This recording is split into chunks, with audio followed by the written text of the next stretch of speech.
È difficile comprendere l'ultimo Liszt, è musica criptica, pezzi brevi, spogli essenziali fatti di pochissime note, armonie inusuali, silenzi.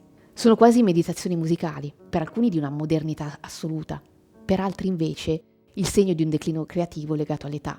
È stato criticato tantissimo negli ultimi anni. Pensate che un giorno lui si trova nello stesso appartamento con Wagner e sua figlia Cosima, a Venezia, e sta componendo al pianoforte. Nell'altra stanza c'è Wagner che, con le antenne dritte, origlia.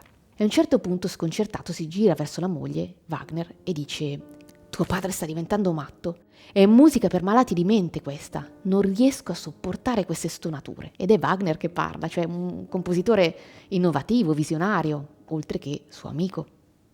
Questo per dire quanto fosse in avanti sui tempi, perché queste pagine anticipano già il Novecento.